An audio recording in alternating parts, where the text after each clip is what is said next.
जय गुरु जी, शुक्राना गुरु जी महाराज का लख लख शुक्राना और सारी संगत जी का भी शुक्राना। संगत जी, कई बार हमारी लाइफ में कुछ ऐसी सिचुएशन आ जाती है कि हमें ऐसा फील होता है कि अब हम टूट जाएंगे। लेकिन संगत जी, गुरु जी कभी भी अपने बच्चों को टूटने नहीं देते, उन्हें परेशान वो नहीं देख सकते। संगत जी, गुरु जी के स्वरूप को भी अगर हम एक बार देख लेते हैं ना, तो उसी वक्त गुरु जी हमें अपने साथ जोड़ लेते हैं। हमें इन चीजों के बारे में चाहे बाद में एहसास हो, लेकिन गुरु जी अपने बच्चों को किस तरह से ब्लेस करने लग जाते हैं। संगत जी, आज का जो सत्संग है हमारे साथ मोनिका आंटी जी ने शेयर किया है। संगत जी की किस तरह से उनकी लाइफ में परेशानियां आई और गुरुजी के आ जाने के बाद हर एक परेशानी को गुरुजी ने किस तरह से खत्म कर दिया। संगत जी, कई बार हम हमारी लाइफ में कुछ ऐसा टाइम आता है, उस वक्त गुरुजी हमें अपने साथ कनेक्ट करके हमें और भी ज्यादा स्ट्रोंग कर देते हैं, क्योंकि संगत जी गुरुजी हमें हर पल इस चीज का एहसास करवाते हैं कि मैं तुम्हारे साथ हूँ, तुम्हें कभी भी रोने नहीं देते, परेशान नहीं होने देते। हर पल हमें अपने पास होने का एहसास करवाते हैं। संगत जी, गुरुजी बहुत प्यारे हैं। गुरुजी अपने बच्चों को हर पल ब्लेस करते हैं, हर पल उनका ध्यान रखते हैं।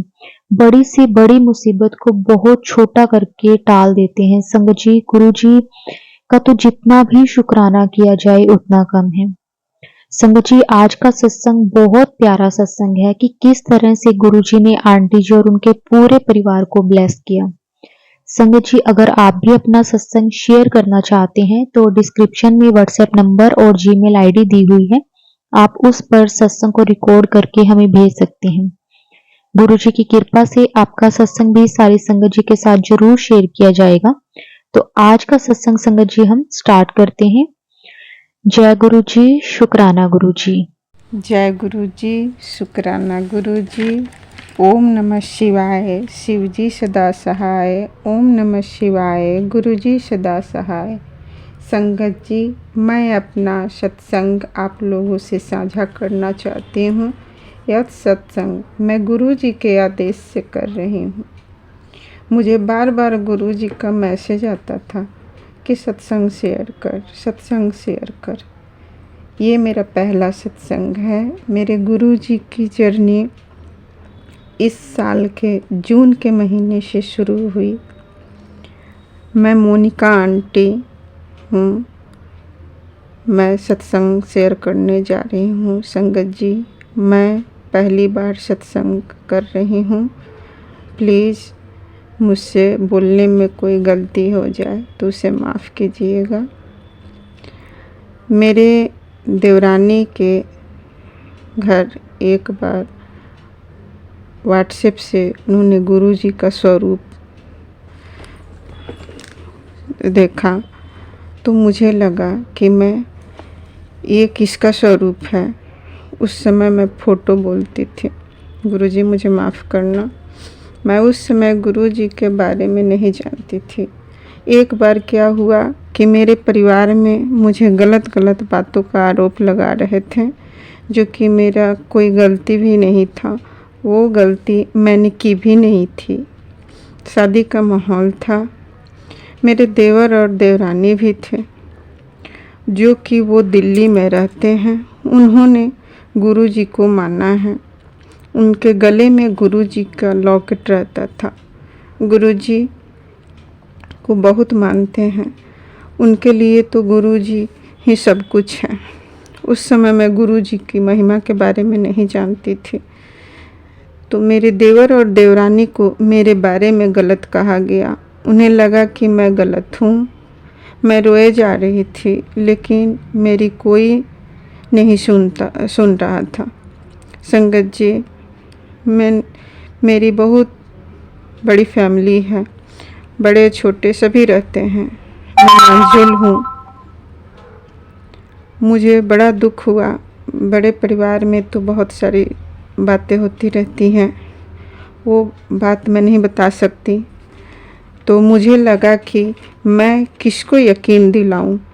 तो अचानक मैं रो रही थी और मेरी छोटी देवरानी के गले में गुरुजी का स्वरूप दिखाई दिया और मैं उन्हीं से कह के रोने लगी कि अगर इन गुरुजी में शक्ति है तो मेरी बात को यह ज़रूर समझ लेंगे।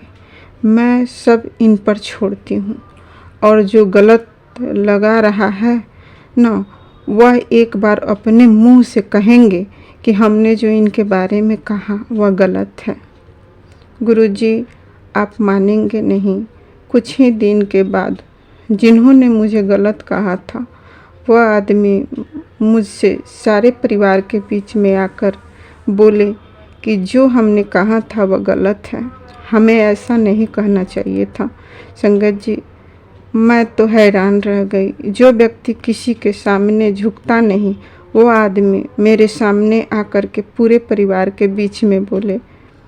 उस समय मैं बहुत रोई थी और मन में मैं उसी समय गुरुजी को मानने लगी। गुरुजी इतनी जल्दी सुन लेंगे, मुझे विश्वास ही नहीं था। तभी से मैं गुरुजी को इतना मानने लगी थी कि संगत जी, मैं सोच भी नहीं सकती थी कि इतने दूर बैठे गुरुजी कैसे मेरी बातों को सुन लिए। संगत जी, ये सभी बातें 2022 की है। इसके बाद मैं गुरुजी के बारे में कभी कभी बोलती थी कि गुरुजी बहुत जल्दी सुनते हैं, कुछ तो गुरुजी में शक्ति है। मेरे देवर और देवरानी बिहार आए और अपने घर दिल्ली चले गए। वे लोग कभी कभी कहते थे कि दिल्ली चलिए भाभी, आपको हम गुरुजी के मंदिर ले जाएंगे, लेकिन मुझे टाइम ही नहीं मिल पाता था। बहुत मुश्किल था जाना। मेरे 2 बच्चे हैं, मेरे हस्बैंड के प्राइवेट जॉब है, मुझे बहुत मुश्किल था जाना। एक बार मेरे गुरुजी का स्वरूप फेसबुक पर दिखाई दिया। मैंने सोचा कि गुरुजी को एक बार लाइक कर लेते हैं। हमने लाइक करा। पता है, उसी समय एक मैसेज आया, अचानक आया कि बेटी तू बड़े मंदिर आएगी। मैं हैरान हो गई, ये कैसे हो सकता है।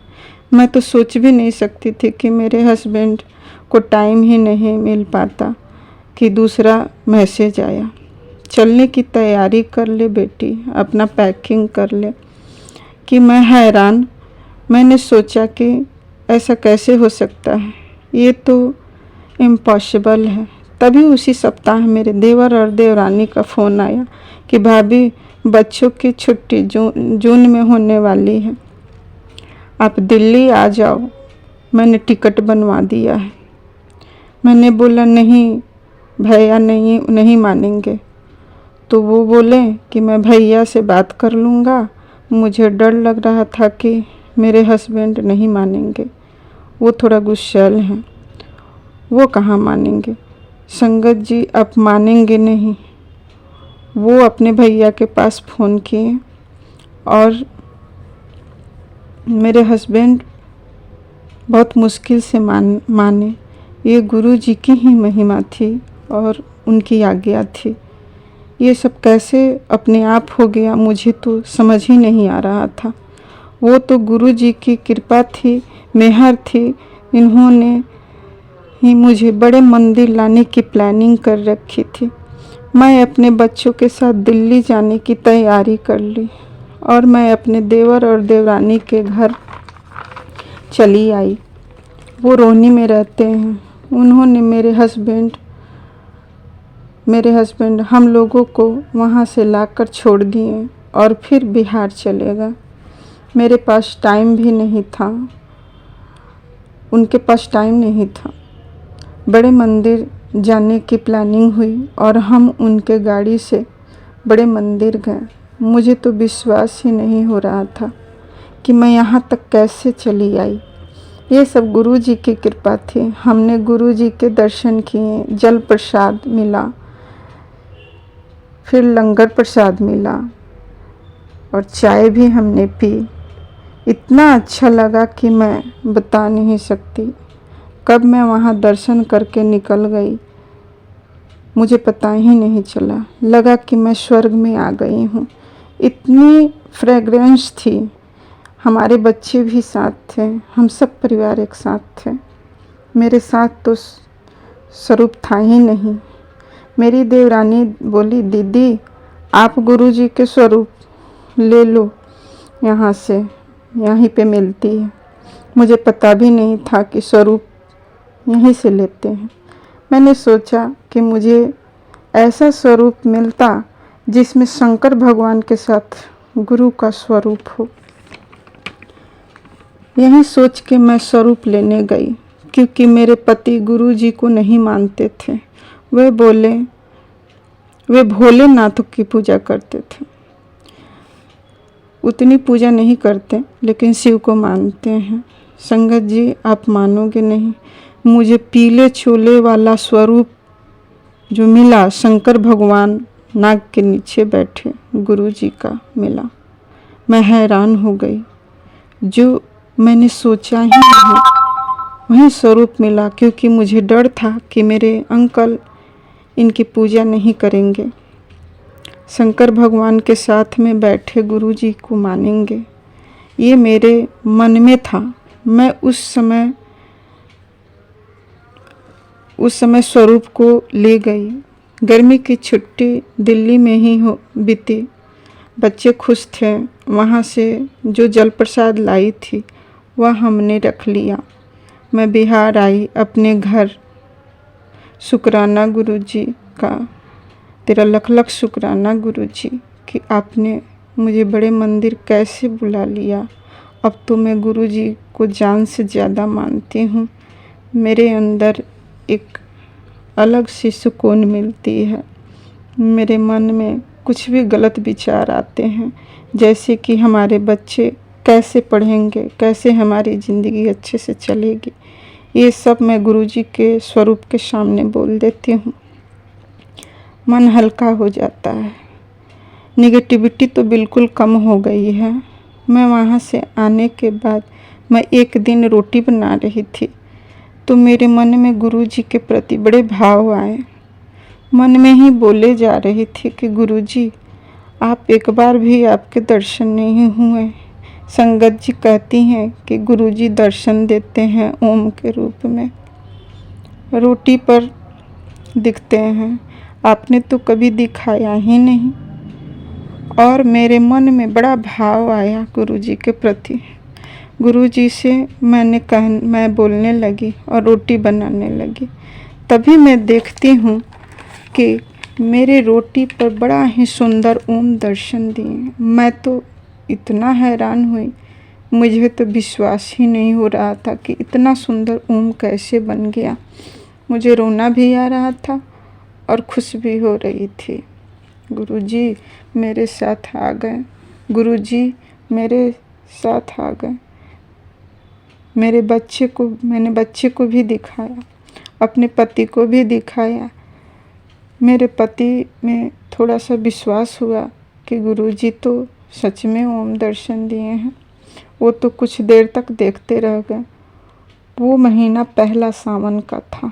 सच में मेरे शिव, मेरे गुरु दर्शन दिए। मैं तो धन धन हो गई। अब तो लगता है कि गुरुजी मेरे हर पल, मेरे वक्त मेरे साथ है। संगत जी, मुझे रोना भी आ रहा है और खुश भी हूँ। संगत जी, अब मैं अपने सत्संग को यहीं समाप्त करती हूँ।